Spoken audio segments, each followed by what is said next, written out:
Bonjour à tous et bienvenue sur la chaîne. On se retrouve aujourd'hui pour parler de Megalopolis, un film de Francis Ford Coppola qui est sorti le 25 septembre 2024 en salle. Il dure aux alentours de 2h20 et il est porté par Adam Driver. Et je te propose pour commencer la vidéo, c'est que je te fasse un petit résumé du film. Megalopolis est une épopée romaine dans une Amérique moderne, imaginaire, en pleine décadence. La ville de New Rome doit absolument changer, ce qui crée un conflit majeur entre deux hommes, César Catilina, un artiste de génie ayant le pouvoir d'arrêter le temps, et Franklin Cicero, le maire de la ville. César rêve d'un avenir idéal alors que le maire, lui, voudrait que rien ne change. Alors pour commencer, je pense que je suis passé totalement à côté du film parce que en fait, je n'ai pas du tout apprécié l'œuvre, mais quand je dis pas du tout, pas du tout. Alors, j'exagère peut-être un petit peu parce que je suis quand même resté jusqu'à la fin, c'est 2h20, même si j'ai trouvé ça très long. On va y revenir après, je vais pas complètement critiquer le film tout de suite, mais je pense que j'ai loupé quelque chose parce que quand je suis rentré, comme d'habitude, je fais quelques petites recherches pour vous faire la vidéo et je me suis aperçu que, en fait, il a la moyenne sur Allociné toujours en critique presse. Il est noté 3,1 sur 5 et même en critique spectateur 2,8 sur 5. Donc je pense qu'en fait, c'est tout simplement moi qui n'avait pas les bonnes attentes, qui n'allait pas voir le même film, qui n'ait pas compris quelque chose, parce que j'avoue que j'ai pas dû voir la même chose que tout le monde. Comme dit dans le petit résumé du film, on a vraiment un mélange de plusieurs mondes, c'est vraiment de la science-fiction pure. On a beaucoup de types romains, puisque de toute façon la ville s'appelle New Rome et que c'est carrément le sujet du film, mélangé à un monde moderne.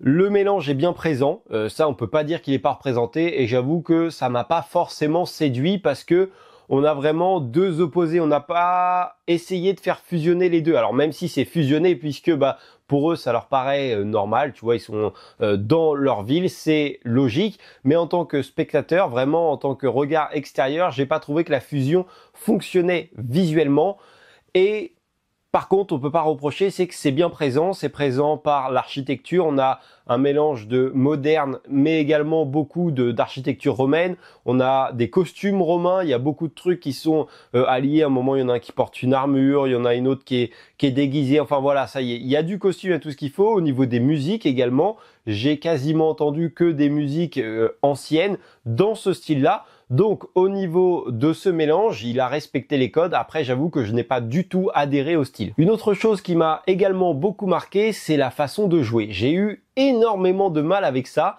Dites-le moi en commentaire si ça vous a choqué ou pas, parce que je commence à me demander, en fait, c'est pour ça que je te dis que je suis passé à côté du film, parce que c'est bien noté. Quand je vois le casting qui est réuni, je me dis qu'il a bien fallu les convaincre pour qu'ils viennent jouer, ou alors ils savaient pas du tout à quoi ça allait ressembler avant. Donc voilà, c'est pour ça que je me demande, je pense que c'était tout simplement pas le genre de film qui me plaît en fait, et c'est pour ça que je n'ai pas apprécié. Et pour en revenir, la façon de jouer, je l'ai toujours trouvé monotone. J'ai l'impression, il parle toujours comme ça, tu vois, oh là là, oh je suis choqué, et en fait ça bouge jamais. Au début, quand ça a commencé, je me suis dit tiens c'est bizarre, il y a un truc qui me dérange, mais j'arrive pas à savoir quoi, et au final, à un moment, il y a un truc qui aura nécessité un peu plus d'émotion, et il n'y en a pas forcément eu, et tout le temps c'est monotone, on a l'impression que on est spectateur d'une autre forme de vie, c'est très particulier, ça fait un peu comme si on regardait un vieux téléfilm, mais également au niveau de l'image, parce que on a pas mal de trucs, tu vois, on voit que les décors font assez propre, assez moderne, on voit que ils ont pas vécu des milliers d'années comme ça aurait pu être le cas si c'était vraiment une ville romaine, mais d'un autre sens, la texture de l'image est fait vieillot. Tous les effets, tout ça fait vieillot. La ville qui veut créer Megalopolis, et ben même quand tu vois des bouts, etc., ça fait vieillot également. Et du coup, j'ai pas tout à fait compris. Par contre, une des seules choses que j'ai compris, ça, j'en suis quasiment sûr, c'est le message du film.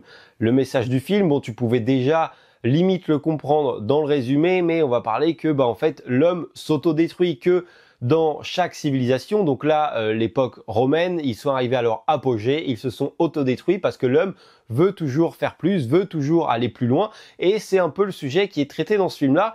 Ce que j'ai apprécié par contre, c'est que, comme je te l'ai dit, je vais pas le redire 25 fois, mais je n'ai pas apprécié le film, mais j'ai quand même compris le message que voulait faire passer le réalisateur. Après, tu vois, dans les trucs qui me dérangent, bon, je vais pas te spoiler parce que c'est dit dans le résumé, il peut arrêter le temps. Ok, très bien, admettons, pourquoi ? comment ça lui est venu, pourquoi c'est le seul à pouvoir le faire.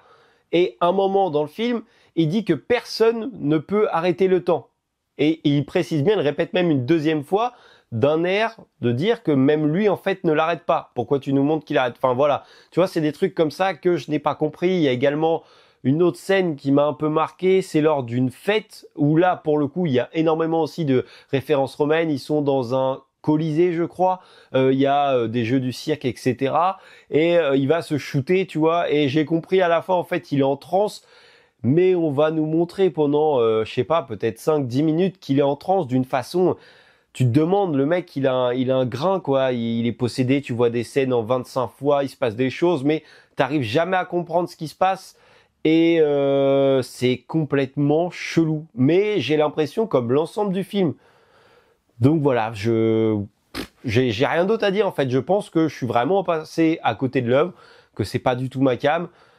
Après, j'en avais pas forcément d'attente avant d'aller le voir, tu vois, j'y allais vraiment, bon, j'ai lu le résumé, pourquoi pas, ça peut être cool, tu vois, on peut passer un très bon moment ou pas un bon moment, comme là, ça a été le cas, mais je n'avais vraiment aucune attente sur ce film, et dans le temps, j'ai bien fait comme ça, je n'ai pas été déçu. Et tu vois, quand je te dis que je comprends pas forcément le montage, la réalisation, à un moment, il se retrouve à faire une petite interview, ça va durer quoi, 1 ou 2 minutes, et au final, en fait, tu n'as plus l'écran entier du cinéma, tout est noir et t'as un petit carré en bas, mais vraiment petit par rapport à la taille d'un écran de cinéma qui apparaît, où t'as lui qui est en train de faire une interview, on va légèrement zoomer sur son visage, mais le carré ne s'agrandit pas, hein. C'est juste son visage qui se rapproche.